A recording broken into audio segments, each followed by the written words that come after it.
capítulo 30, verso 1.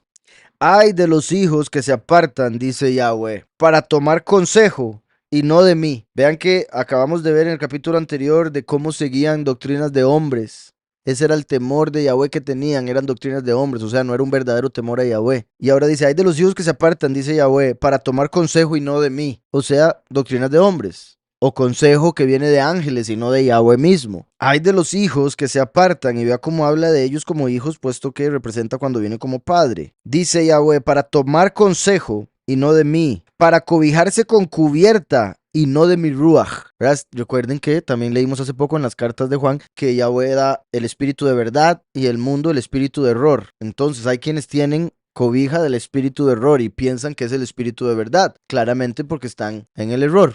¿Verdad? Y eso es parte de lo que sucede cuando se está errado, que se piensa estar en lo correcto. Dice, para tomar consejo y no de mí, para cobijarse con cubierta y no de mi espíritu, añadiendo pecado a pecado. Se apartan para descender a Egipto. Como he dicho, Egipto representa la religión mundial, la religión falsa. También recuerden que a los dos testigos los matan en el lugar que en sentido espiritual es Egipto. Entonces, y Israel, el Israel de hoy en día es como Egipto, porque doctrinalmente volvieron a la idolatría, a la falsedad, como cuando el pueblo ya estaba fuera de Egipto, pero empezaron a adorar el becerro de oro. El becerro de oro lo traían de Egipto, no el ídolo en sí, sino la idea del ídolo que después hicieron. ¿Está claro? Entonces volvieron a Egipto, no necesariamente físicamente o geográficamente, pero sí en espíritu. Dice, se apartan para descender a Egipto, pero no me han consultado. Quieren fortalecerse con la fuerza del faraón, ¿verdad? Como la fuerza del papa, por ejemplo. Quieren fortalecerse con la fuerza del faraón. También recuerdan que el faraón es representado por Samael, Rahab, el dragón del mar. Se apartan para descender a Egipto, pero no me han consultado. Quieren fortalecerse con la fuerza del faraón y ponen su esperanza en el amparo de Egipto. Pero la fuerza del faraón se os cambiará en vergüenza. La fuerza de Yahweh es Yahushua, porque todo lo podemos en el Mesías que nos fortalece, pero la fuerza del faraón es el falso Mesías, que se les va a convertir en vergüenza. Se van a avergonzar de haber creído en ese falso. Pero la fuerza del faraón se os cambiará en vergüenza y la protección a la sombra de Egipto en confusión. Babel significa confusión. Ven ahí la conexión de la gran ramera de Babel con Egipto, porque la protección a la sombra de Egipto, como la escritura dice que nosotros debemos estar a la sombra del Altísimo, la sombra del Omnipotente, aquí dice que ellos más bien se ponen bajo la sombra de Egipto y por ende caen en confusión. Cuando estén sus jefes en Zoán y sus embajadores lleguen de Ejanes, todos se avergonzarán de un pueblo que no les sirve de nada, ni los socorre, ni les trae provecho alguno. Antes les será para vergüenza y aún para deshonra. Profecía sobre las bestias del Negev, las bestias del sur. Por tierra de tribulación y angustia, de donde salen la leona y el león, la víbora y la serpiente que vuela. ¿Recuerdan en Isaías 14 cuando decía que la culebra iba a tener una serpiente y la serpiente voladora? Bueno, culebra, víbora y serpiente voladora. Samael, Lucifer y Azazel. La serpiente voladora sería una representación de Azazel que viene como falso Mesías. Por tierra de tribulación y angustia, de donde salen la leona y el león. Samael fue el primer ángel creado. ¿Qué forma tenía? León. Y la sabiduría diabólica era su pareja, o sea, la leona, la gran ramera. La víbora y la serpiente que vuela, Lucifer y Azazel. Ahí están ya los cuatro. La gran ramera y Samael, Lucifer y Azazel. Y esos son los que ponen a la tierra en tribulación. Por tierra de tribulación y angustia, de donde salen la leona y el león, la víbora y la serpiente que vuela, llevan sobre lomos de asnos sus riquezas. Ahí vemos la conexión también de asnos con fuerza llevando por la fuerza que tienen llevando las riquezas. Llevan sobre lomos de asnos sus riquezas, así como también llevaban sobre los asnos los ídolos.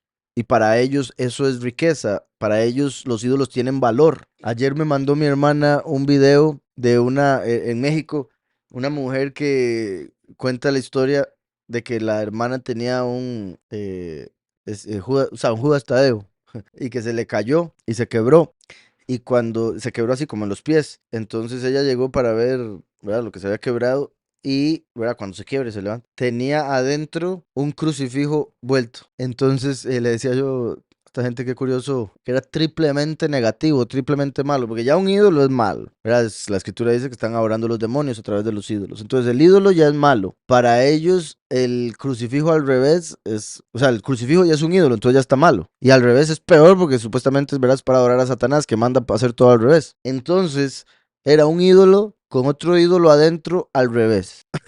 Entonces, ellos estaban adorando todo lo negativo en el sentido de que los que hicieron el ídolo quieren que la gente adore a Satanás a través de hincarse o darle besos a una imagen que dentro tiene el crucifijo al revés. Entonces, ¿verdad? Completamente torcido todo. Entonces, y sus tesoros sobre jorobas de camellos las llevan a un pueblo que no les será de provecho alguno. Ciertamente la ayuda de Egipto será vana e inútil. La ayuda de la doctrina falsa, la ayuda de la religión del mundo va a ser vana e inútil. Por eso yo le he dado voces, que su fortaleza sería estarse quietos. Su fortaleza sería quedarse quediticos. Dejar de buscar la falsedad, dejar de hacer lo malo, dejar de buscar en el hombre lo que Yahweh da. Le llevan a un pueblo que no le será de provecho alguno. Ciertamente la ayuda de Egipto será vana e inútil. Por eso yo le he dado voces, que su fortaleza sería estarse quietos. Ve pues ahora y escribe esta visión en una tabla en presencia de ellos y regístrala en un libro para que quede hasta el día postrero, hasta nuestro tiempo, eternamente y para siempre. Porque este pueblo es rebelde, son hijos mentirosos, hijos que no quisieron oír la ley de Yahweh, que dicen a los videntes, no tengáis visiones, ¿verdad? Los verdaderos profetas no quieren oírlos, les dicen que se callen, pero a los falsos profetas que les dicen lo que quieren oír, claramente sí los dejan hablar. Que dicen a los videntes, no tengáis visiones, y a los profetas, no nos profeticéis la verdad, sino decidnos cosas halagüeñas, profetizad mentiras. Eso es lo que quieren. Dejad el camino, apartaos de la senda. El camino, Yahushua dijo, yo soy el camino, pero ellos enseñan cosas que alejan del camino, alejan de la verdad, alejan de Yahushua. Dejad el camino, apartaos de la senda. Quitad de nuestra presencia al apartado de Israel. Más bien le piden a sus líderes que quiten a Yahweh de su presencia. Al que buscan es al enemigo. Por tanto,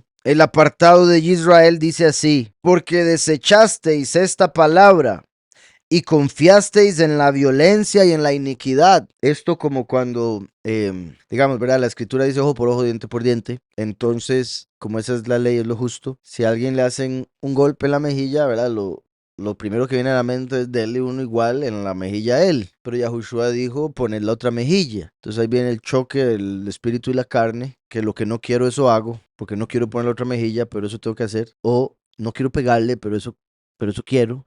Porque desechasteis esta palabra y confiasteis en la violencia. Confiasteis en la violencia para defenderte, en vez de esperar en Yahweh que te defienda, ¿verdad? Confiaste en actuar de igual manera, en vez de confiar en que Yahweh tiene control de todo y que si me golpearon una mejilla, por algo tenía que pasar, ya sea o porque me lo merezco o ahí me gano algo, porque me pegaron sin que me lo mereciera. ¿Sí me explico?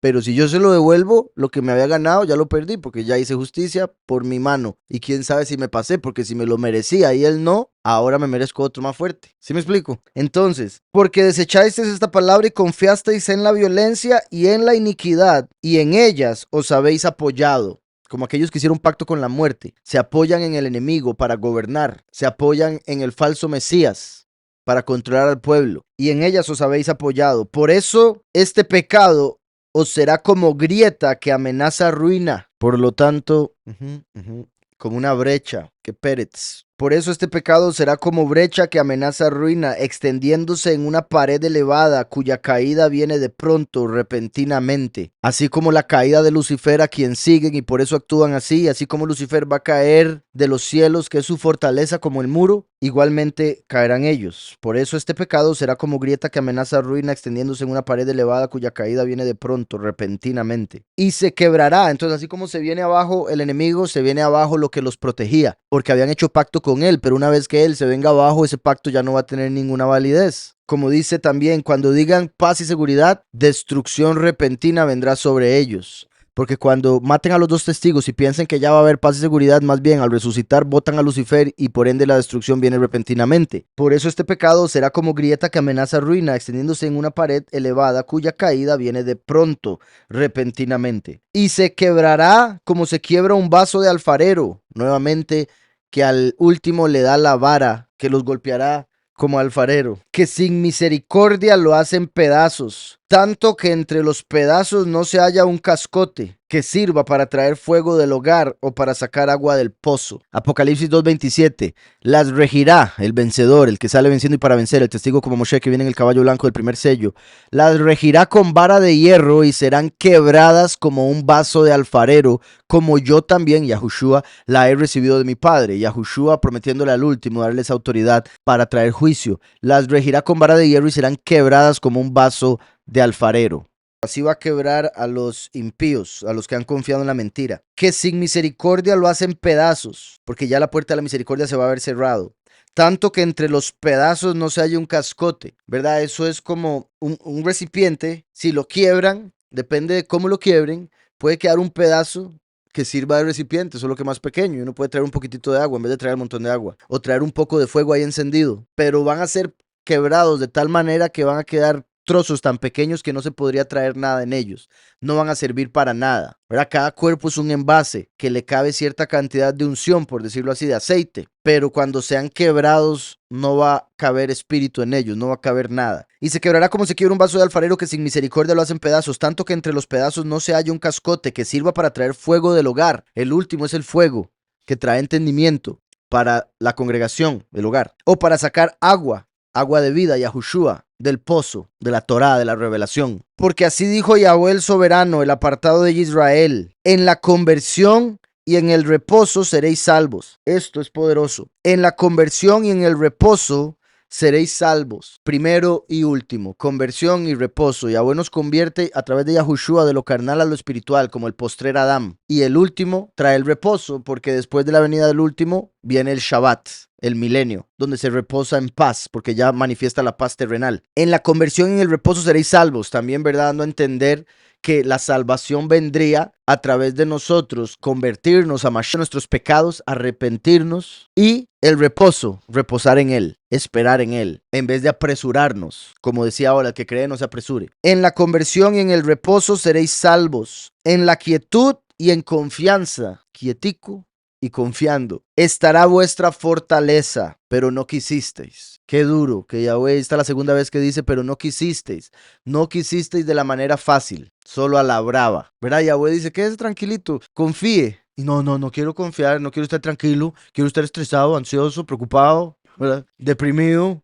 ¿Verdad? Yahweh, pero gócese, tenga shalom, que sobrepasa tu entendimiento. No, quiero sufrir, quiero sufrir. En la conversión y en el reposo seréis salvos. Este es el verso 15. Y bueno, también antes de ver esto en hebreo, Isaías 28:16, que lo leímos ahora, ¿verdad? Que el que dije que es la segunda vez, esta fue la primera. Por eso Yahweh el soberano dice así: he aquí que yo he puesto en Sión por fundamento una piedra probada, angular, preciosa, de cimiento estable, el que crea no se apresure. Y bueno, es que había dicho algo más adelante, parecido.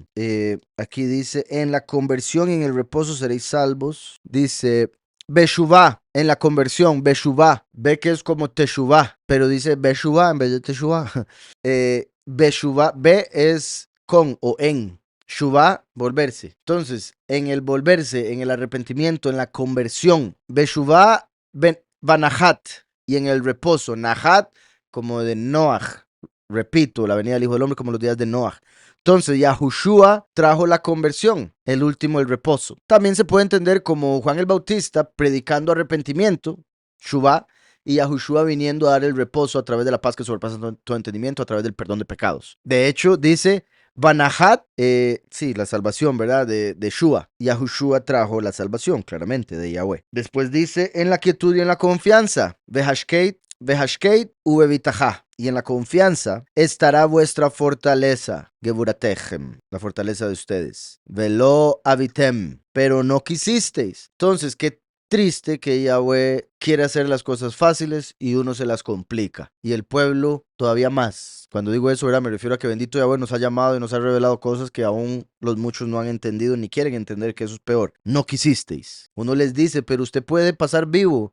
A mí me ha pasado literalmente, y sé que es por pura inmadurez espiritual de la persona, pero me ha pasado que yo he explicado lo de los pocos y los muchos y me dicen, no, prefiero ser de los muchos. O sea, prefiero morir. Prefiero no ser rey o reina. Y yo, no quisisteis. Y de fijo, me ha pasado como 3 veces ya. La primera fue con mi tía y yo no podía creerlo. Dice, en la quietud y en confianza estará vuestra fortaleza, pero no quisisteis. Sino que dijisteis, no, antes huiremos en caballos, Zusim, Recuerden que caballo es sus. Jesús significa aquí el caballo, ¿verdad? Confían en los caballos, confían en el caballo, Jesús. También el hecho de confiar en Egipto, porque a Egipto se le conocía por los caballos que vendía. Y por eso Yahweh le dice que no vaya a Egipto a comprar caballos, pero hicieron eso. No, antes huiremos en caballos.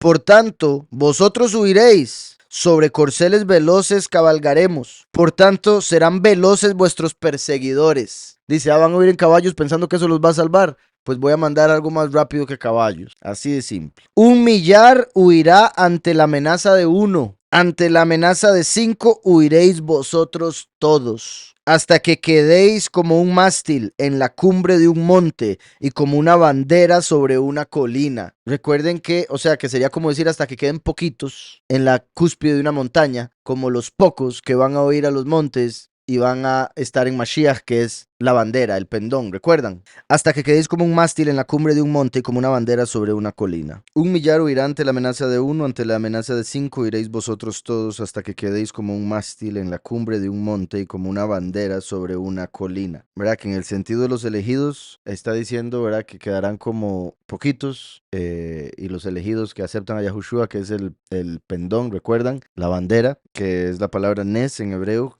que es la que aparece ahí en otras partes, como en Isaías 11. Y recuerden que los 144,000 van a ser el cuerpo de Mashiach y estarían reunidos sobre el monte Sión. Ahora bien, dice, sin embargo, Yahweh esperará para tener piedad de vosotros. A pesar de todo, será exaltado y tendrá de vosotros misericordia. Qué bendición que diga, a pesar de todo, será exaltado. Porque el mundo quiere hacer lo contrario, esconderlo, cambiar su identidad, su imagen, todo. Cuando digo imagen me refiero a su forma de ser, a Yahushua. Pero dice, a pesar de todo será exaltado. Quieran o no, van a tener que doblar rodilla y confesar con su lengua. Dice, a pesar de todo será exaltado y tendrá de vosotros misericordia. Y si Él es exaltado y después tiene misericordia de los muchos, a quienes justifica a través de la muerte y resucita, imagínense la alabanza y la exaltación extra que va a venir después de esos que Yahweh justificó a través de Yahushua y que en teoría, obviamente, todos nosotros necesitamos misericordia, todos nosotros. Pero los 144,000 al aceptar a Yahushua están como más cerca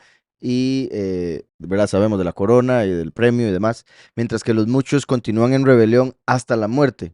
Entonces, en teoría, por esa rebelión estarían descartados, pero como Yahweh es tan misericordioso, hizo el hecho de que por medio de la fe en su Hijo, sin mencionar nombres, que murió y resucitó, puedan ser justificados a través de la muerte. Entonces, el que diga primero que será exaltado y después que tendrá misericordia, porque es lógico que si tiene misericordia sea exaltado. ¿Sí me estoy explicando? Si uno tiene misericordia de alguien, ese alguien va a decir, ay, qué lindo usted. Pero dice que él va a ser exaltado y después tendrá misericordia. Entonces va a ser exaltado a la fuerza porque el mundo no lo quiere. Y después, a pesar de que el mundo no lo quiere, va a tener misericordia. Y esa misericordia que tenga de los que él lleve a su reino va a hacer que lo exalten todavía más eternamente y para siempre, ¿verdad? Recuerdan el verso de que el que mucho se le perdona, mucho ama. Entonces Yahweh va a perdonar a los muchos para que le amen muchísimo. A pesar de todo será exaltado y tendrá de vosotros misericordia, porque Yahweh es poderoso justo. Felices todos los que confían en Él. Felices todos los que confían en Él. Entonces no tiene lógica andar todos los días, todo el día triste. Lo digo como algunas religiones o doctrinas que casi que enseñan eso, ¿verdad? Como en el catolicismo, que hacen votos de pobreza, que hacen votos casi que, por decirlo así, de andar bueno, obviamente pobreza es en escasez, pero me refiero incluso emocionalmente tristes, con culpabilidad y demás. Y no es eso lo que el Padre quiere, más bien dice, felices todos los que confían en Él. ¿Cómo vamos a andar entonces tristes? Ciertamente, pueblo de Sión, que moras en Jerusalén, nunca más llorarás, pues el que tiene misericordia se apiadará de ti y te responderá al oír la voz de tu clamor. Ese es el 18. ¿Verdad? Al final, al oír la voz de tu clamor. Aunque el soberano os dará pan de congoja y agua de angustia. Es el 20. Venatan lachem Adonai lechem tsar, pan de angustia. Umaim lachatz, ¿verdad? Aguas de angustia. Pan de congoja, aguas de angustia, es como lo pone acá. Lechem tsar, umaim lachatz. Entonces, por un lado es como diciendo, ¿verdad? El sufrimiento por el que van a tener que pasar los muchos para poder llegar a obtener la promesa a través de la justificación. Por haber rechazado el verdadero pan de vida y el agua de vida, se les daría pan de congoja y agua de angustia. Recuerden cuando el pueblo salió de Egipto que llegaron a las aguas de Meribá, donde se dio la rencilla porque murmuraron, hablaron en contra y encontraron aguas amargas. Entonces, por haber hablado mal la doctrina errada por 2000 años durante la apostasía, por haber hablado mentira, hablando del falso Mesías, la falsa doctrina, entonces el agua que han recibido ha sido amarga. Una doctrina falsa que viene del falso Mesías. Y Yahweh mandó a Moshe a meter un árbol el cual volvió las aguas dulces, lo cual representa al testigo como Moshe dando testimonio de Yahushua, quien murió en un madero, árbol, y hace que las aguas, la vida, se vuelva dulce. Entonces les dará pan de congoja y aguas de angustia, así como, repito, la doctrina falsa que siguen el pan de congoja. El soberano os dará pan de congoja y agua de angustia. Con todo, tus maestros nunca más te serán quitados, sino que tus ojos verán a tus maestros. El 20, aquí hay un comentario, dice tus maestros, lo cual alude al resurgimiento de los profetas y su mensaje. Algunos manuscritos dicen, él, que es tu maestro, no se esconderá más, con tus propios ojos lo verás. Okay, entonces ahí estaría hablando de venir como el buen pastor. Ya no se volvería a ir, porque ya Yahushua vino y se fue 2000 años, pero volvería a aparecer a través del último Yahweh y permanecería ya para siempre con el pueblo, enseñándoles, como él dijo, Yahweh mismo os enseñará. Ahora, si vemos la otra traducción, obviamente estaría hablando de los profetas que el pueblo comúnmente ha matado, ya nunca más matarán a sus profetas, a los maestros. Ahora, veré aquí, es el 20, ¿verdad? Ajá. Moreija, tus maestros, dice aquí, tus instructores. En el 20 del capítulo 30 de la Septuaginta dice, y a pesar de que el soberano te dará pan de aflicción y agua de angustia, aún así, ay, qué curioso esto, porque es completamente diferente, más bien todo lo contrario. Ah, a las dos, sí. Si la Septuaginta entonces dice en el 20, estoy traduciendo del inglés, por si algo, entonces por eso no suena tan así. Dice, y aunque Yahweh o el soberano te dará pan de aflicción y agua de angustia, aún así aquellos que causan que erres, aquellos que hacen que falles, que peques, como la idolatría a través de las falsas doctrinas, ya no se acercarán más a ti, porque tus ojos verán a aquellos que hacen que falles, hacen que peques. Ahora, digamos, de ser así, es que es similar porque curiosamente fueron los maestros del pueblo los que lo hicieron errar con las doctrinas falsas. Entonces imagino que eso es a lo que está haciendo entender aquí en la Septuaginta, como tratando de explicarlo. A esos maestros, ¿cuáles? Los que hicieron que erraran. Lo cual no tendría tanto sentido la segunda parte a menos de que se refiera al que los verán en el lago de fuego, pagando por haberlos hecho errar. ¿Verdad? Esa es la única forma en la que esto tendría sentido. De la Septuaginta, que aquellos maestros que hicieron errar al pueblo van a tener su castigo y nosotros lo veremos. Por otro lado, en el sentido plural, verás a tus maestros, verás, repito, los profetas y demás que mató el pueblo, y Yahweh va a hacer que se mantengan y que ya no los puedan matar. Y en la otra traducción, que para eso, no, esa es solo la Torah. ¿Esa era la suya la que decía o cuál era la que? No, la suya era lluvia. Era aquí la que decía más bien. Algunos manuscritos, habría que ver cuáles manuscritos. Dicen, él, que es tu maestro, o sea, Yahweh, no se esconderá más, con tus propios ojos lo verás. Entonces, repito, de acuerdo a los diferentes manuscritos, en este verso hay tres posibilidades. Una que está hablando de Yahweh manifestándose para enseñar al pueblo y ya le verán por siempre, puesto que ya no se volverá a ir como lo hizo Yahushua. Una segunda que verán a los maestros que fueron asesinados como mártires, profetas y demás, ya no se los volverá a quitar al pueblo y el pueblo ya no los volverá a rechazar. Y tercero, que aquellos maestros que hicieron errar al pueblo, los impíos, se les verá, pero ahora obviamente recibiendo su castigo. Entonces, continúo. Lo de la lluvia, esa traducción tendría que ver con el hecho de que la lluvia representa enseñanza, y la enseñanza viene de los maestros, entonces es como el mismo punto, pero lo más metafórico posible. Entonces, dice, entonces tus oídos oirán detrás de ti la palabra que diga, este es el camino, andad por él, y no echéis a la mano derecha, ni tampoco os desviéis a la mano izquierda. Entonces vean que con ese verso ya agregamos contexto y le da más fuerza a este manuscrito que dice, Él que es tu maestro no se esconderá más, con tus propios ojos lo verás, entonces tus oídos oirán detrás de ti la palabra que diga. ¿Sí me explico? Porque es ahora como las ovejas escuchando al buen pastor diciéndoles este es el camino, vayan por aquí, claro, refiriéndose a la venida del último. Si fuera los maestros que engañaron, no tiene tanto sentido con lo que viene, porque ¿por qué van a ser ellos los que le enseñan ahora el camino? Y si fueran los maestros, pues ya en plural, también puede ser, está bien. No obstante, como sabemos, o sea, ya en el milenio todo el mundo va a saber la verdad. A pesar de eso, como va a haber multiplicación, pues cabe la posibilidad de que los maestros tengan que seguir enseñando cuál es el camino. Pero recuerden que la escritura dice que aún los niños van a conocer la Torah y enseñar Torah, los bebés. Entonces, ahora eso no quita que quizá un maestro, ¿verdad? O sea, que podemos comparar, así como hoy en día los maestros tienen mucho más conocimiento que un bebé. Si en esa realidad el bebé va a tener revelación y enseñar, entonces imagínese el maestro. ¿Sí me explico? Entonces tus oídos oirán detrás de ti, detrás de ti. Qué curioso eso, porque repito, es como las ovejas. Segunda de Samuel 7:8 dice, oigan esto. Recuerden que Shemuel, conocido como Samuel, representa a Yahushua, el sumo sacerdote. Por eso su nombre significa su nombre es poderoso o el que es escuchado por el poderoso. Ambos significados. David representa al último, la rama de David. Por eso Yahushua reveló a los fariseos no ser la rama, sino ser la raíz de David. No voy a decir mucha materia ahí porque hay mucho que se podría decir, nada más quiero llegar a este punto.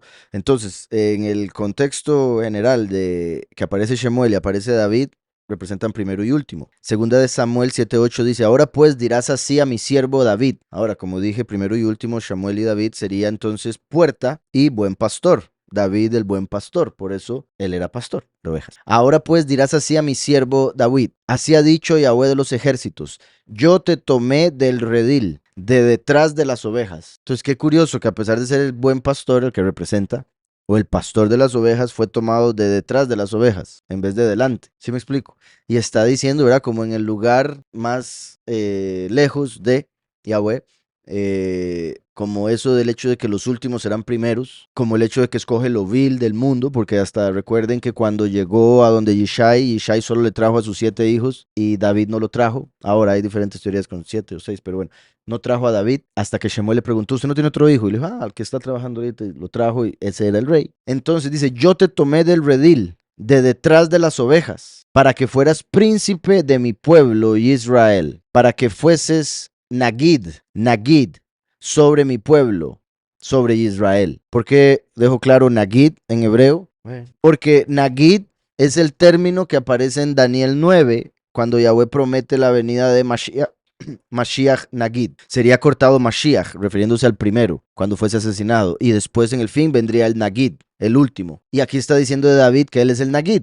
Entonces David representa al último, el Nagid, el príncipe. ¿Está claro ese punto? Entonces dice de David que lo llamó para ser el Nagid, así como el Nagid de Daniel 9, que se refiere a la venida del último en el fin de los tiempos. Así ha dicho Yahweh de los ejércitos, yo te tomé del redil, de detrás de las ovejas. Entonces vea qué curioso como ahora Yahweh está diciendo a través de Yishayahu a las ovejas. Entonces tus oídos oirán detrás de ti. ¿A quién entonces? A David, como profetizó en Jeremías, que Yahweh levantaría a David mismo, y por eso en el judaísmo se cree que la venida del Mesías, que en realidad, sin saberlo o entenderlo, se referiría al último, sería la reencarnación de David, que a su vez sería la reencarnación de Adán. Entonces, de detrás de las ovejas, representa al buen pastor, y aquí está hablando de, y lo voy a decir así, él que es tu maestro, no se esconderá más, con tus propios ojos lo verás, tu instructor, tu moré. Entonces tus oídos oirán detrás de ti, las ovejas, oirán detrás de ti la palabra que diga, este es el camino. Entonces vean qué importante, ¿por qué? Porque Yahushua dijo, yo soy el camino. Y este que está aquí diciendo, predicando, está anunciando el camino, está señalando el camino. Entonces no se refiere al primero, se refiere al último. La rama,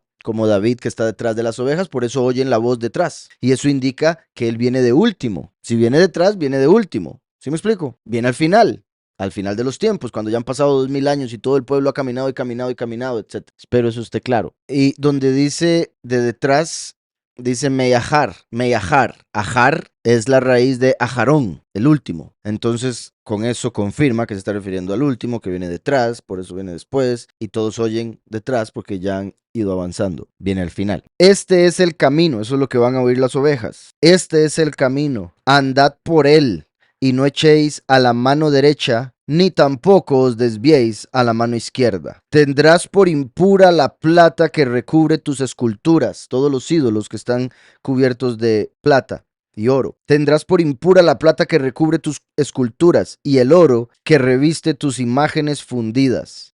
Los apartarás como a un trapo asqueroso. Los apartarás como un trapo asqueroso. Recuerdan, eso se refiere al trapo que usaban las mujeres cuando andaban con el periodo. Entonces, el periodo representa los ídolos, porque Yahushua, que es la imagen del verdadero poderoso en quien debemos tener fe, es el que dio la sangre de vida para la vida eterna. La mujer, cuando está con el periodo, esa sangre ya representa muerte, porque ya no se puede usar para que dé fruto, entonces es desechada. Entonces es sangre muerta. Por ende, los ídolos son falsos Elohim, son muertos, y lo que traen es muerte a la persona. Sí está claro, y ese mismo sentimiento o asco que puede provocar ese paño que usaban las mujeres hoy en día de otras maneras, es el asco que deberíamos tenerle a los ídolos. Espiritualmente hablando, eso es lo que son. Y recuerdan cuando Rachel, la esposa de Jacob, cuando Jacob le dijo, recoja todo y vámonos, ella pensó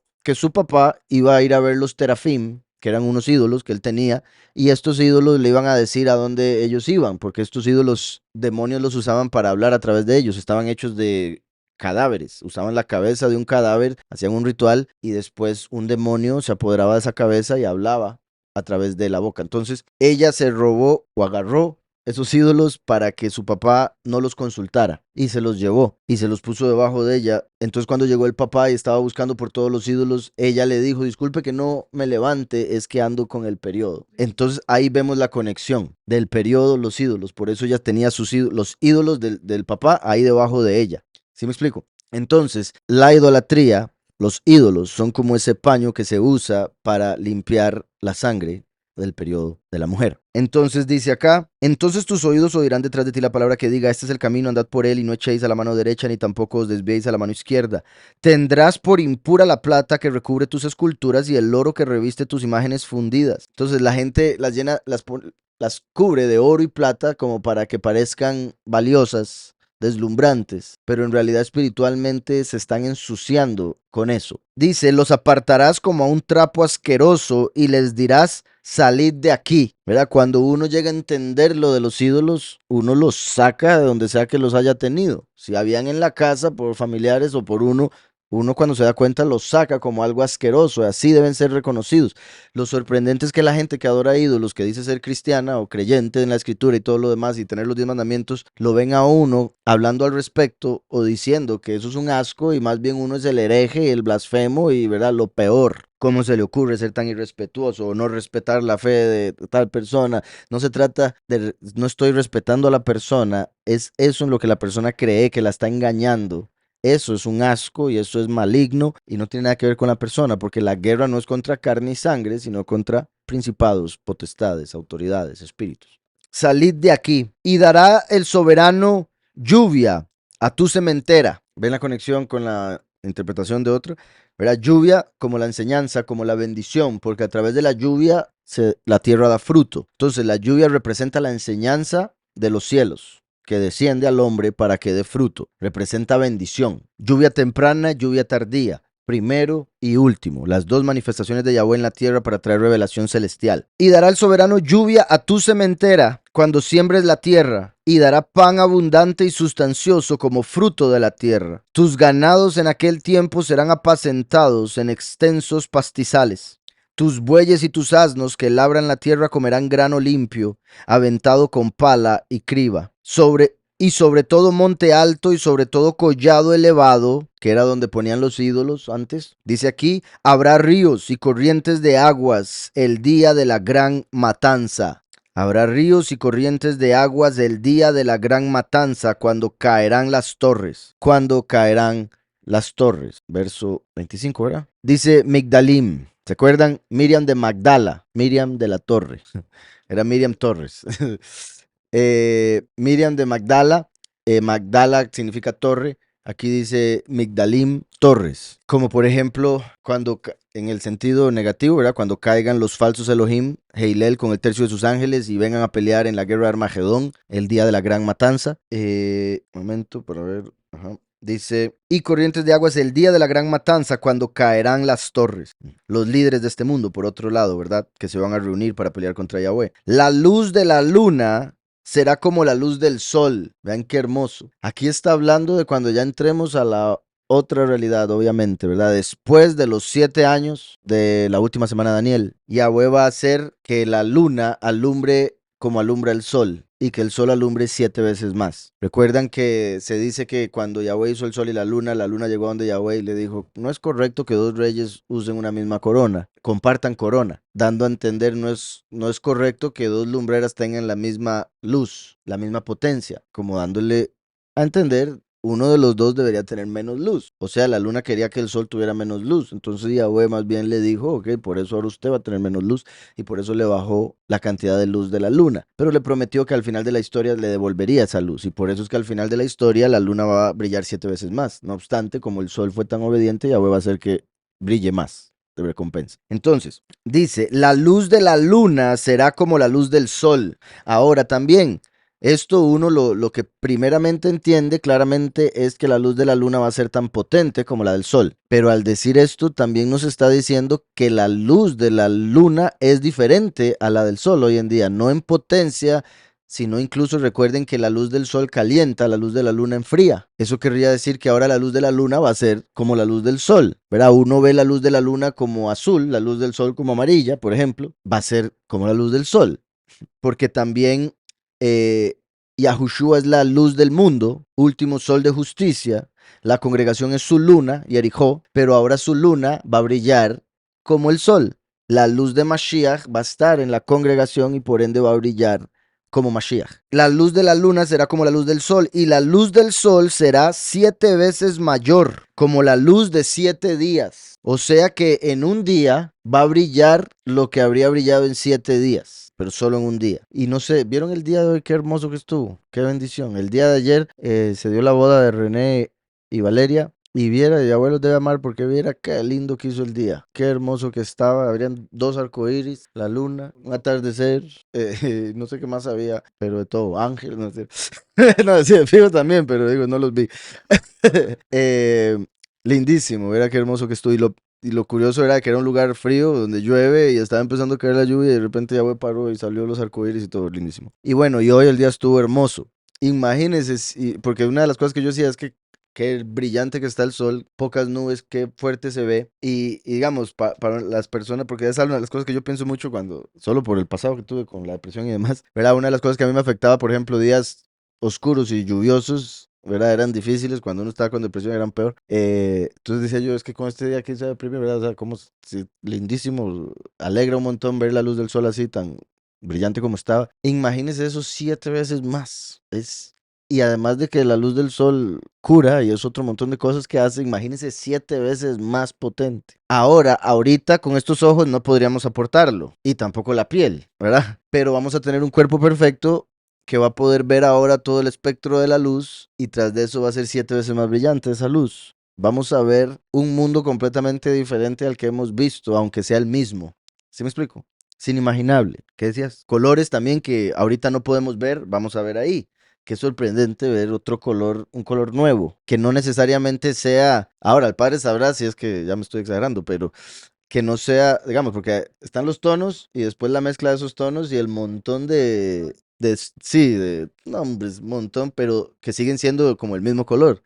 Ahora, agregar un color que uno nunca se haya imaginado completamente diferente. Entonces, es inimaginable. Dice, la luz de la luna será como la luz del sol. Entonces, a las 3 de la madrugada, que es la hora más oscura, va a ser como el mediodía. Y el mediodía va a ser 7 veces más brillante, que hoy en día uno quedaría ciego salir a la calle. Dice, y la luz del sol será 7 veces mayor como la luz de 7 días. El día cuando vende Yahweh la herida de su pueblo y cure la llaga que le causó. Un par de cosas aquí. Por un lado, también eso de la luz del sol será 7 veces mayor, como la luz de 7 días. Se podría interpretar que la revelación que vamos a recibir en el milenio va a ser 7 veces mayor a la que se ha recibido a través de toda la historia humana. En 6 milenios, todo lo que Yahweh haya podido revelar y hacer lo va a concentrar en uno, en cuestión de revelación. Además de eso, dice el día cuando vende Yahweh la herida de su pueblo, primera resurrección, y cure la llaga que le causó, segunda resurrección. La primera y la segunda resurrección, el día cuando vende Yahweh la herida de su pueblo y cure la llaga que le causó. Vean cómo eso se conecta con lo que vemos en Oseas 6. Oseas 6 dice, venid, volvamos a Yahweh, pues Él nos destrozó, mas nos curará. Nos hirió, mas nos vendará. Después de 2 días, después de 2 milenios de haber venido Yahushua, nos hará revivir. Primera resurrección. Al tercer día, al final del milenio, nos levantará. Segunda resurrección. Y viviremos delante de Él. Esforcémonos por conocer a Yahweh. Cierta como el alba es su salida, o sea, como el sol de justicia, que va a brillar 7 veces más cuando llegue el día, después de la gran matanza. Cierta como el alba es su salida, vendrá a nosotros como la lluvia tardía y temprana viene a la tierra. O sea, como el último y el primero, que da fruto, que da revelación, que da cosecha, que es lo que viene al fin de los tiempos. Y vean como acaba de mencionar la lluvia, el sol, el conocer a Yahweh, y esto de aquí, venid, volvamos a Yahweh, pues Él nos destrozó, mas nos curará, nos hirió, mas nos vendará, con todo lo que hemos leído en este capítulo y lo que dice acá, la luz de la luna será como la luz del sol, y la luz del sol será 7 veces mayor, como la luz de 7 días, el día cuando vende Yahweh la herida de su pueblo y cure la llaga que le causó. Nos destrozó, mas nos curará, nos hirió, mas nos vendará. He aquí que el nombre de Yahweh viene de lejos. Vean qué poderoso. Por si algo pueden escuchar una canción que se llama Escritura Pura. Creo que es donde canto este. Vean qué poderoso porque va con lo anterior, obviamente, pero me refiero a pesar de que algunas escrituras hacen ahí una separación, a veces ponen un título, puesto que la forma de escribirlo va un poco diferente a lo que estaba diciendo el profeta en los párrafos anteriores. Vean cómo había mencionado que verán a su maestro y lo oirán detrás su voz. O sea, el último, que es la voz de Yahweh, que viene al final, que estaba detrás de las ovejas como David, y que viene a mostrar cuál es el camino a seguir, que es Yahushua. O sea, el último que viene a dar testimonio de Yahushua. El último que en Malaquías 4.2 viene como sol de justicia, como el fuego consumidor, puesto que Yahushua vino como el agua de vida.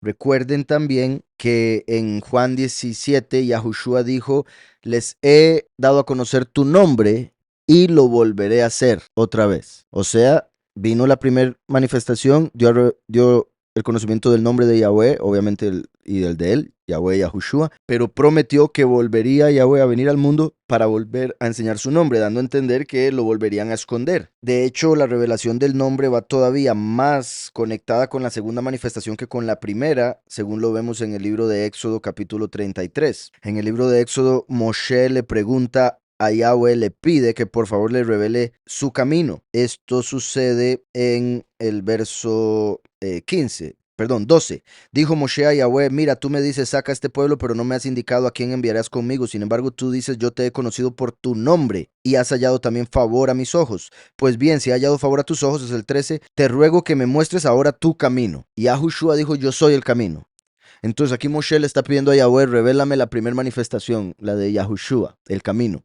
Y Yahweh le dice, bueno, aquí sigue Moshe, para que te conozca, la forma de conocer a Yahweh es a través de Yahushua, el camino. Y halle favor a tus ojos, la forma de conseguir el favor de Yahweh, o sea, el que nos perdone de nuestros pecados, es a través de Yahushua, que es el camino.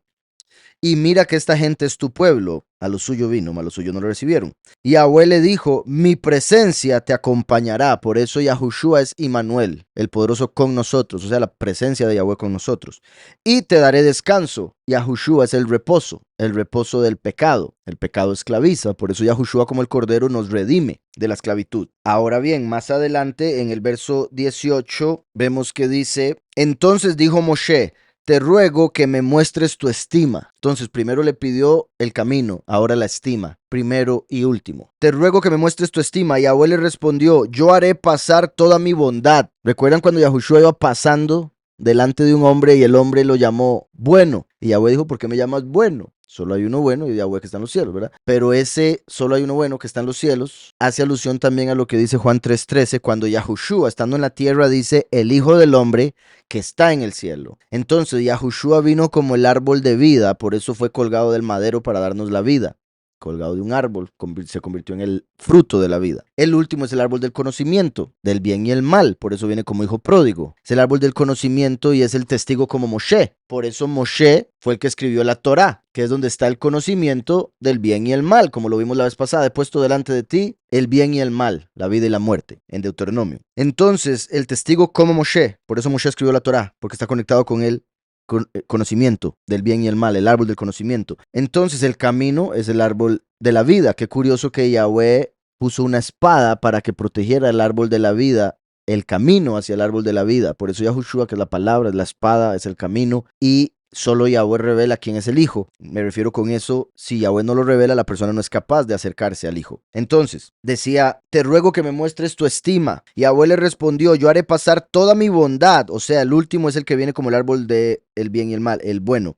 Yo haré pasar toda mi bondad delante de tu rostro y pronunciaré el nombre de Yahweh delante de ti. Entonces, las dos cosas principales del último es manifestar la bondad de Yahweh y confesar el nombre de Yahweh. Y sabemos que una de las formas en que se manifiesta o se muestra la bondad de Yahweh es que de tal manera amó Yahweh al mundo que envió a su Hijo a pagar por nosotros. Entonces, el último, al predicar de Yahushua, está mostrando la gran bondad de Yahweh. Además de toda la heredad que va a venir y toda la bendición, las promesas que Yahweh tiene, obviamente eso es parte de la bondad que se va a manifestar al final de los tiempos. Yo haré pasar toda mi bondad delante de tu rostro y pronunciaré el nombre de Yahweh delante de ti.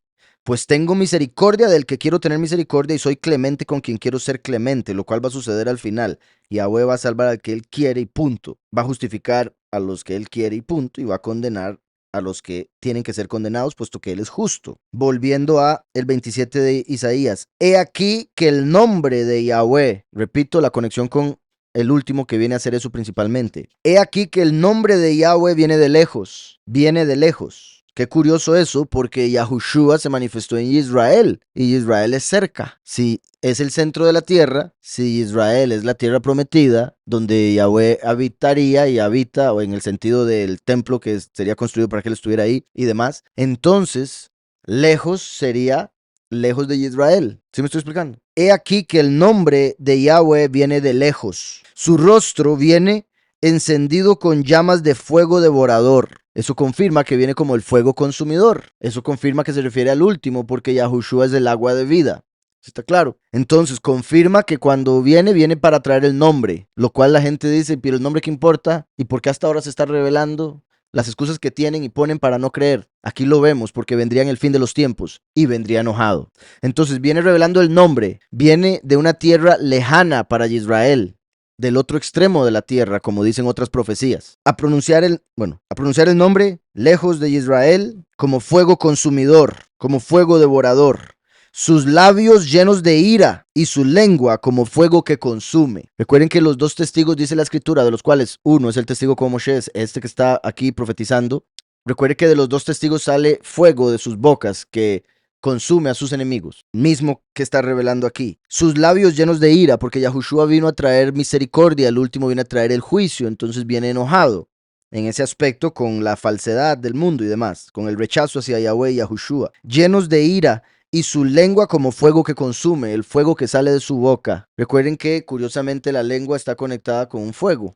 En este punto obviamente es un fuego que consume para purificar, mientras que otros lo usan para dañar, que está encendido el mismo fuego del infierno, dice la escritura. Por si algo, el fuego del infierno es un fuego eterno. Con eso me refiero, es un fuego espiritual, que lo que hace es purificar el alma que está llena de pecado por lo que hizo en este mundo. Entonces el fuego del infierno suena espantoso, pero es fuego apartado, porque es fuego espiritual que Yahweh está usando para purificar. ¿Sí me explico? Sin embargo, cuando la escritura habla de que la lengua está encendida por ese fuego, está dando a entender obviamente que la gente lo usa para cosas malas, la lengua. Entonces, muy poderoso este verso 27, vamos a verlo aquí en hebreo. Dice, Hinei Shem Yahweh ba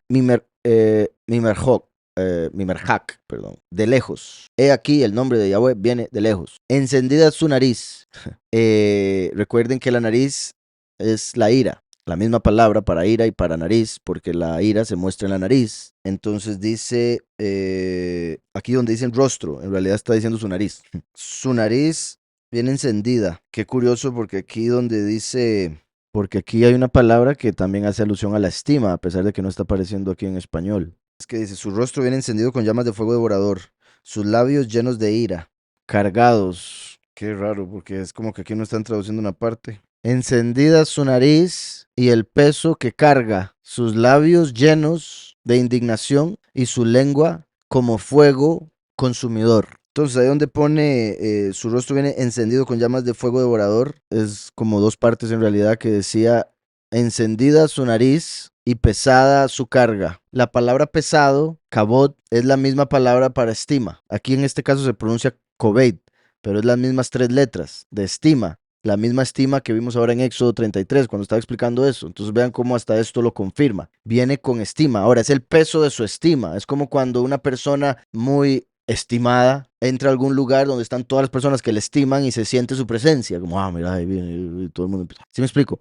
La estima de Yahweh es ese peso que cambia el ambiente y para los que son impíos obviamente los aplasta. La escritura recuerden que habla de Yahushua como la piedra de fundamento que a los que le rechazan se convierte en piedra de tropiezo y también una piedra que cae y aplasta. Se refiere a la segunda manifestación, la piedra que es cortada de la montaña en los cielos sin mano humana que desciende y pega en la estatua que hace que se vuelva todo añicos. Entonces, curioso aquí, me parece muy interesante cómo lo dice esa traducción, el 27, después de que viene de lejos. Y grave de sufrir. Híjole, ok, grave, sí, sí, grave de sufrir. Eso parece, pare de sufrir. Ese grave viene siendo el peso, la estima, ¿verdad? Grave, como cuando algo es muy grave o muy pesado. De sufrir es en realidad el hecho de que lo está cargando, el peso que carga, o sea, el ministerio que lleva, el hecho de que tiene que llegar a morir así como Yahushua murió. Obviamente no de la misma manera, pero en el sentido de venir a morir con una misión que termina en muerte. Entonces, y su carga, perdón, y pesada su carga, y su lengua como fuego consumido.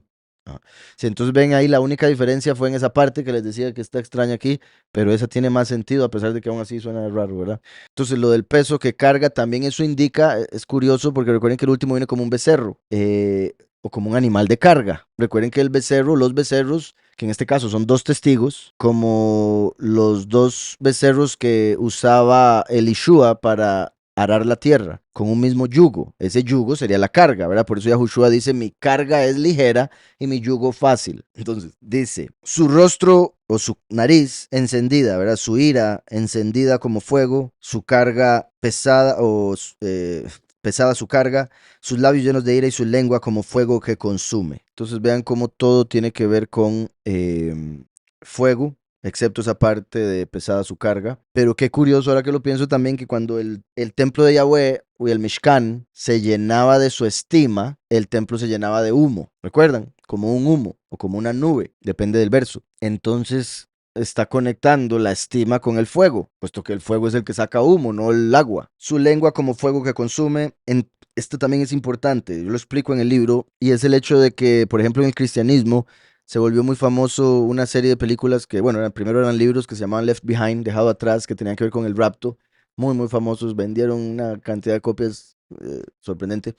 Digo, de libros y después de la película. Y ahí, como en otras interpretaciones que han hecho, cuando ponen a los dos testigos, los ponen literalmente sacando fuego de sus bocas. Primero que todo, los visten como si fueran de hace 4000 años, o lo que ellos piensan que se verían hace 4000 años, con ropas ásperas, claro está. Y que cuando vienen los enemigos y les van a disparar, ellos hacen y sale fuego y los quema, porque la escritura dice que sale fuego de sus bocas y consume a sus enemigos. Pero eso es sorprendente que a pesar de Yahushua haber hablado en parábolas y haber explicado todo, que son alegorías, etcétera, siguen viéndolo de manera literal, se quedan en la letra y por eso no entienden.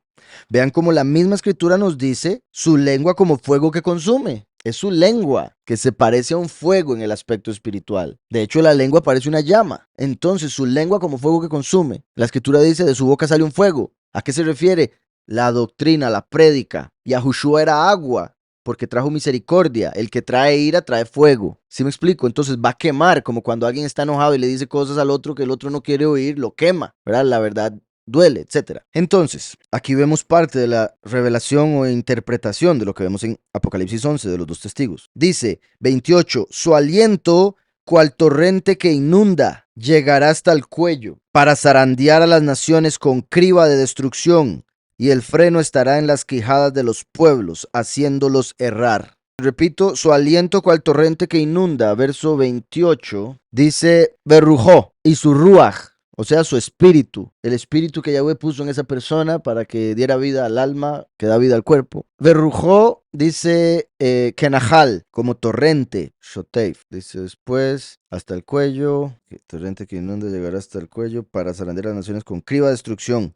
Con criba de destrucción viene a destruir. La gente está esperando lo contrario. También se acuerdan lo que es la criba, como cuando están sacando oro de algún lugar, que meten la tierra y entonces empieza a caer toda la tierra y queda el oro. O en algunos otros casos queda el grano y cae lo que no es grano, lo que no sirve, lo que se echa al fuego. Entonces el último viene a separar.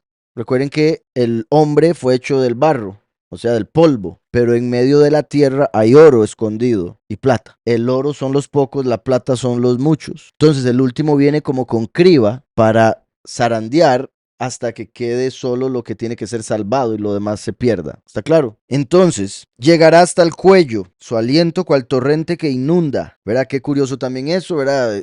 Torrente en el sentido, Yahushua dijo que el que creyera en él, de su boca saldría fuente de agua viva, que nunca se va a acabar. En el sentido del último, sucede lo mismo que Yahushua prometió a los que creen en él, pero es como un torrente, es tanta revelación que más bien al que no entiende lo puede ahogar, al que no está bien parado se lo lleva. ¿Sí me explico? Entonces es importante entender eso. Llegará hasta el cuello, que particular también me da risa que normalmente la gente, bueno, es más como cuando alguien lo tiene ya harto, es como estoy hasta aquí, ¿verdad? Pero cuando uno dice hasta aquí es porque ya se lo van a, ¿verdad? Ya se va a morir, hasta aquí, ya hasta aquí llegó. Imagínese lo que es un torrente, una cabeza de agua que empieza a llenar un lugar y cuando usted se da cuenta, o sea, pero así en cuestión de instantes ya está hasta el cuello. De hecho, así, ese término está hasta el cuello, es como ya no hay nada que hacer. Entonces, llegará hasta el cuello para zarandear a las naciones con criba de destrucción. A las naciones, por eso viene de lejos, porque ahora viene a lidiar con las naciones. La primera fue al pueblo. Y el freno estará en las quijadas de los pueblos. Qué curioso. ¿A quién se le pone el freno en la quijada? A los caballos.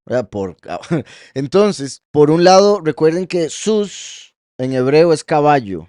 Jesús se puede ver como el caballo o he aquí el caballo, dependiendo cómo veamos el G. Digamos, Jesús, eso sería como el caballo, pero Jesús es más como he aquí el caballo. Entonces, qué curioso que el mundo ha estado adorando, principalmente los que dicen creer en el Todopoderoso en la Escritura, un caballo. Y Yahweh dice, les voy a poner freno en la quijada, porque uno es aquello que uno adora. ¿Se acuerdan? En lo espiritual uno se convierte en aquello que uno ve. Por eso los que adoran ídolos se vuelven como los ídolos. Ojos y no ven, oídos y no oyen, etc.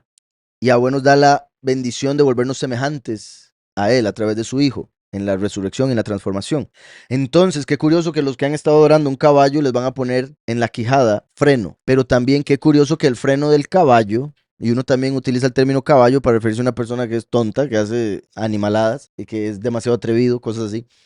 Y por eso le va mal, ¿verdad? Qué curioso que en el sentido espiritual, aquellos que se han dejado llevar por la doctrina falsa, adorando un caballo espiritualmente hablando, que como he explicado, viene siendo una representación, o fue representado por el caballo de Troya, que parecía un regalo, pero era una trampa que el enemigo estaba haciendo para matar a todos los que aceptaron el regalo. Entonces, el falso Mesías es como ese caballo.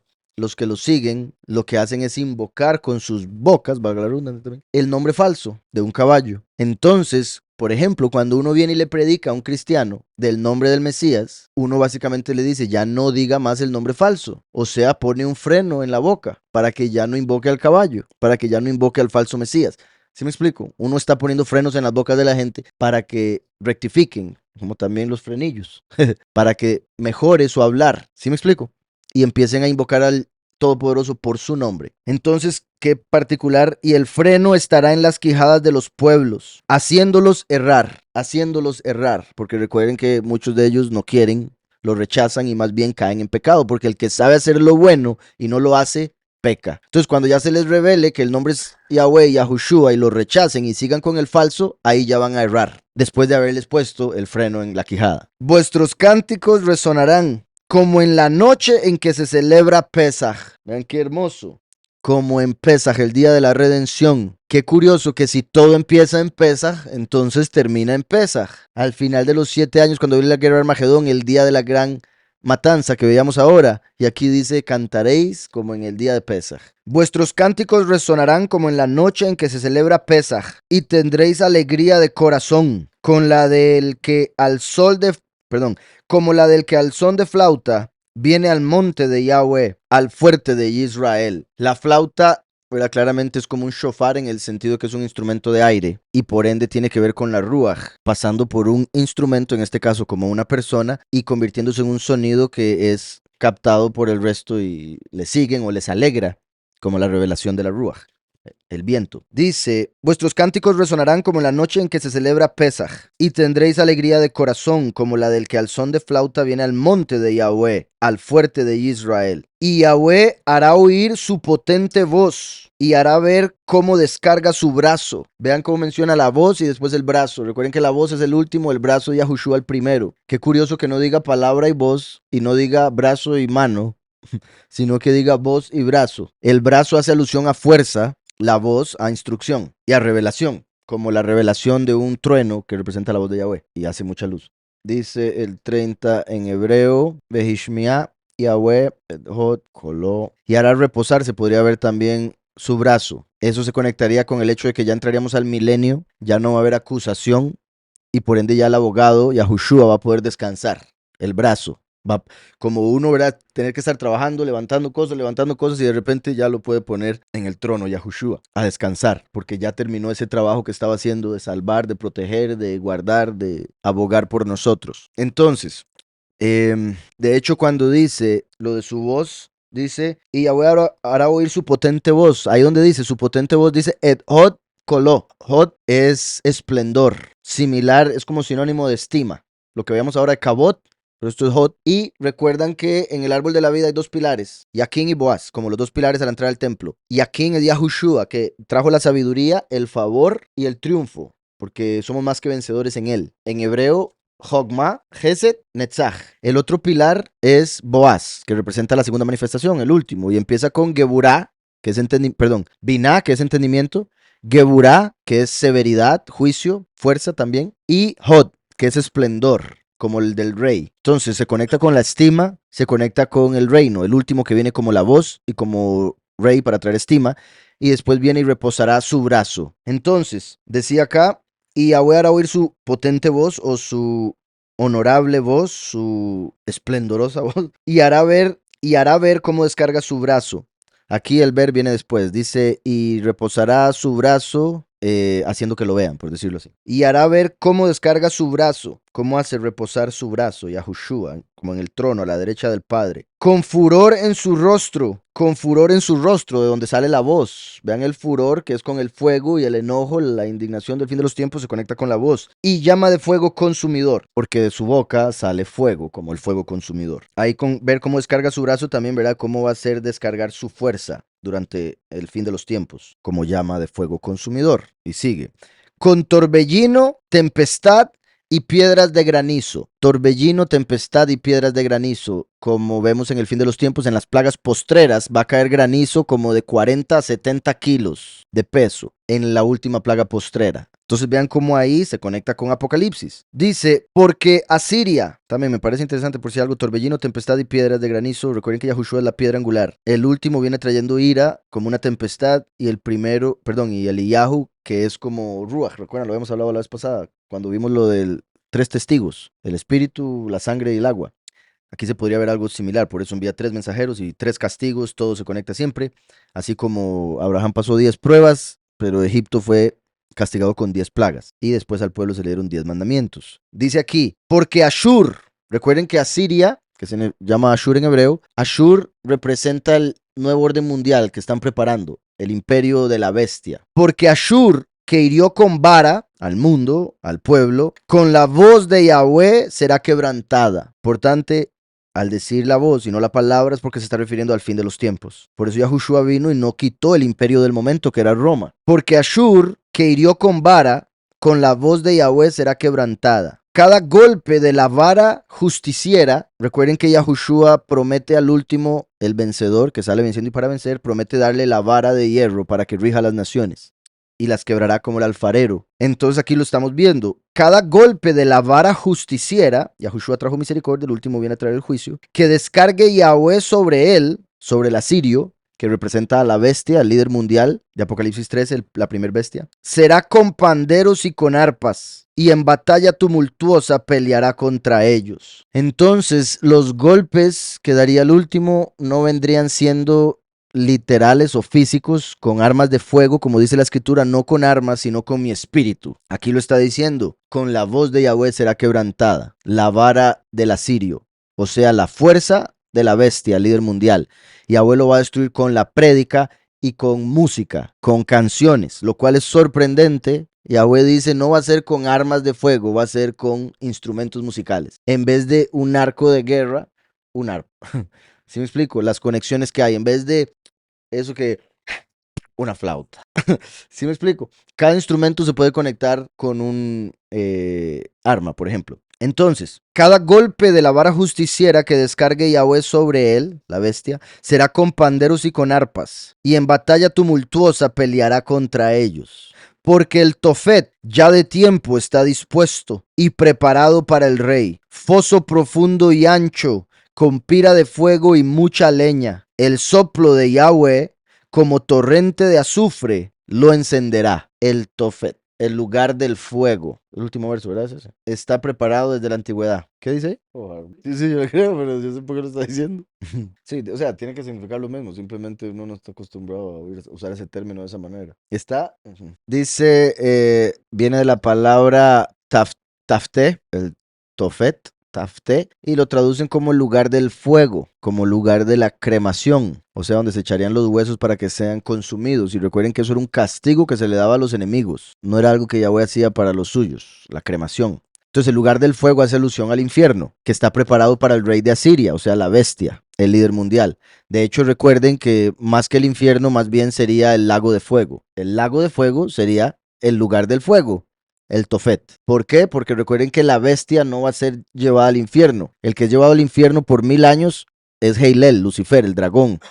Después se le deja libre y después es echado al lago de fuego con el mismo Seol, o sea, con el mismo infierno. Pero la bestia va a ser echado vivo en el lago de fuego apenas termina su reino. Entonces haría alusión al lago de fuego, porque el Tofet, el lugar del fuego, ya de tiempo está dispuesto y preparado para el rey. Foso profundo y ancho, ¿verdad? Como el abismo donde está Azazel, el falso Mesías, pero este va a ser en el lago de fuego. Foso profundo y ancho, con pira de fuego y mucha leña. Aquí en hebreo, vamos a ver, dice Tafte Gam Hi Lamelech, okay. Profundo y ancho, con fuego y muchos árboles, Beitzim, o sea, leña, y será encendido por el Neshama de Yahweh, el Neshama, el aliento de Yahweh. Neshama, aquí dice Nishmat Yahweh, porque, bueno, así se escribe en este caso, cuando es el aliento de Yahweh, entonces por eso tiene una tab al final, Nishmat, y qué curioso, Nishmat tiene en el puro centro el nombre, la palabra nombre, Shem. Inicia con la letra Nun, que hace alusión al último que viene descendiente de Nun. Y termina con la letra Tav, que es la última letra, pero también es la cruz. Se podría ver como aquel que descendió y murió, de quien salió el agua de vida en la cruz, esa misma palabra. O se puede ver el último heredero del trono, heredero al trono, que trae el nombre y el sello, o que trae el nombre como el sello. De hecho, eso está interesante, el heredero que trae el nombre para sellar, Nishmat. Y claramente cuando el último empieza a revelar el nombre, se va a estar encendiendo ese fuego que dice acá. El soplo de Yahweh, el aliento de Yahweh, como torrente de azufre, lo encenderá. Kenahal, como río de azufre. Gefrit, dice Boara. Es decir, que el lago de fuego es diferente al infierno. Así es. O sea que el infierno sí existe. Así es. Me enseñaron que era lo mismo. Así no es. El infierno es temporal, el lago de fuego es eterno. Así como el Seol, que es donde van las almas de los muertos, tiene dos partes, el paraíso y el infierno, como vemos en la historia de Eleazar o Lázaro y el rico. Lázaro fue llevado al paraíso, el rico fue llevado al infierno. Y los que están en el paraíso no pueden pasar al infierno, los que están en el infierno no pueden pasar al paraíso por más que quieran, obviamente van a querer. Hay un abismo muy grande que los separa. Entonces el Seol es donde van las almas de los muertos. El Seol tiene dos partes principales que se dividen, el paraíso y el infierno, recompensa y castigo. cada uno de estos tiene 7 niveles. O el infierno y el paraíso se separan en 7 partes cada uno. Es temporal en el sentido de que sería solo para esta realidad. Al final de esta realidad ya voy a agarrar el Seol, según Apocalipsis, y lo va a echar en el lago de fuego. Así como el Seol es comparado con el mar tiene el agua y al mar van todos los ríos. Como todas las almas de los hombres van al Seol. Las nubes succionan el agua, ¿verdad? Bueno, se llevan el agua de vuelta a las montañas y ahí vuelve el río a bajar. Entonces el mar nunca se llena. Los ríos siguen bajando, así como el Seol nunca se llena a pesar de que las almas siguen bajando, porque está ese ciclo a través de las nubes que representa esta vida. Pero el lago de fuego no es un mar, es un lago. Por ende está cerrado por todo lado, en el sentido de que ya no va a haber ese ciclo. Lo que entró ahí quedó. ¿Está claro? Entonces, espero con eso le haya quedado claro, mamita. En el juicio final es cuando el infierno va a ser echado en el lago de fuego. Y después la escritura dice que ya no va a haber mar, porque ya no va a haber Seol, ya no va a haber ese ciclo, ya no va a haber reencarnación, porque ya va a haber la resurrección.